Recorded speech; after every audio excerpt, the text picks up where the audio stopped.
All right, guys. So, new CBS News poll out on abortion, and it's very interesting. Now, normally, when the Supreme Court rules something, the numbers in the country tend to shift and flip more in favor of the thing they just did. So, in other words, for whatever reason, people like winners. Whatever side wins, that gets a bump in the polls. That's usually what happens.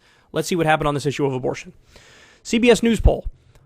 Americans disapprove of the Supreme Court overturning Roe v. Wade by an 18-point margin, 59-41. Women disapprove by a 34-point margin, 67-33. It remains to be seen what impact the Supreme Court's decision will have on the midterms, but it has, for now, motivated Democrats to vote in much higher numbers than Republicans. Independents are more likely to vote than Republicans, but more are also now less likely to vote. A little confusing, but you guys can see the chart there. More likely to vote, Democrats, 50%. Independents, 28%. Republicans, 20%. So that's an interesting poll. Now, I will say, because the Democrats have made crystal clear they're not going to do anything, they're going to do none of the strategies that would be needed to protect abortion rights, I don't think they're going to get much of a bump from this. If they fought, that'd be a different story, but they're not. I don't think they're going to fight. In fact, Biden is saying, I'm not going to fight. So I think inflation and gas prices and other issues are going to outweigh this now more. CBS News poll, 57% of Americans believe that the Supreme Court will now go after same-sex marriage, while 55% believe they will limit access to birth control. Correct. Hard to argue with them given that Thomas called for it, but not as clear that a case would get 5 votes. We'll find out. So in other words, Thomas is definitely on the page of let's get rid of gay marriage, let's get rid of the right to contraception, let's get rid of sodomy. Thomas is on that page. But does he have enough of the other justices? Well, some of them, like I think Alito said something that's like, gay marriage is different. Okay, well, let's hope, but it's crazy that at this late date, all we have is hope. So same-sex marriage, likely to go after it, 57%. And this is something that so many Americans support, strong majority of Americans support gay marriage. The polls have shifted year after year more and more in favor of gay rights and gay marriage. Access to birth control, 55%. A solid majority of Americans favor a federal law to make abortion legal, 58-42, which tracks with approval and disapproval of the Supreme Court's decision. Okay. See, this is where Democratic incompetence and weakness is inexcusable.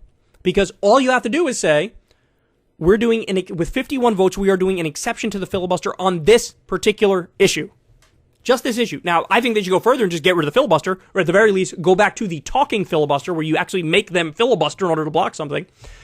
But even if you don't, look, even granting Biden's deep institutionalism, okay, just one exception to the filibuster. It's on the issue of Roe versus Wade, and then codify Roe versus Wade.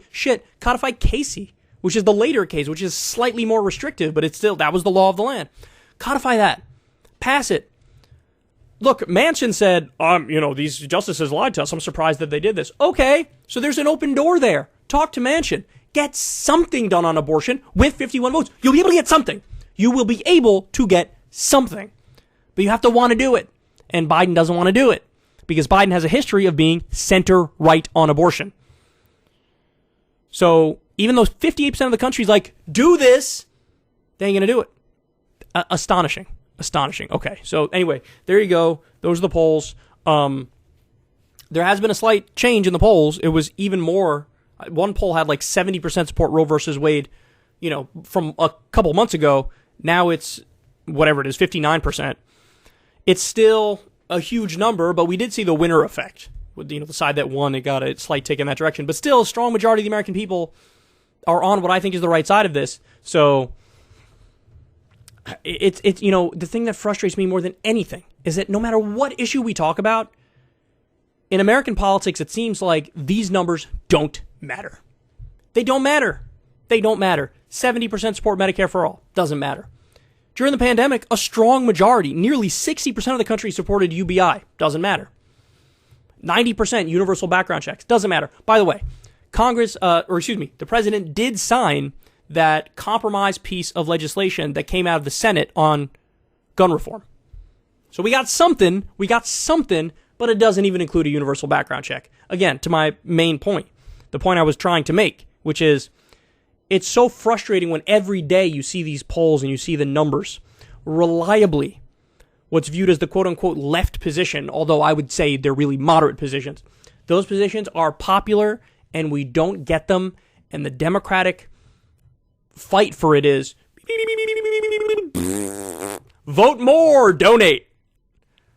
Well, no wonder why people get pissed off and check out of the political system, because it feels like not much is changing no matter what we do. That's the thing. Vote, vote. People did vote for you. You have the House, you have the Senate, you have the presidency. Now do something with that power. No, we need a supermajority. I guarantee you, the second they got a supermajority, they would turn around and say, we can't do anything with this supermajority because there's 2 or 3 of the Democrats who don't want to vote the right way. So in other words, they will just never say, we have enough to begin the fight. Look, I don't care if you're in the minority, you should be fighting relentlessly for the people. And they're not doing it. They don't fight when they're in the minority. They don't fight when they have a slight majority. And they don't fight when they have a supermajority. How do I know? Look at the Obama years when he had a supermajority. Obama said the first thing I'm going to do is sign the Freedom of Choice Act, which is codifies Roe versus Wade into law. And then when he's in office, he's like, this is my top priority right now. We're not going to do that. So you just can't be, vote. Clearly that's not enough. So act or step the fuck aside, man. Ever since Adpocalypse, when YouTube defunded all independent news and politics overnight, we haven't trusted them. We know they can pull the rug out from underneath us at any time. If you enjoy this content, please consider tipping $1 or $2 per month on the Secular Talk Patreon. Link in the video description box below. Thanks for your support.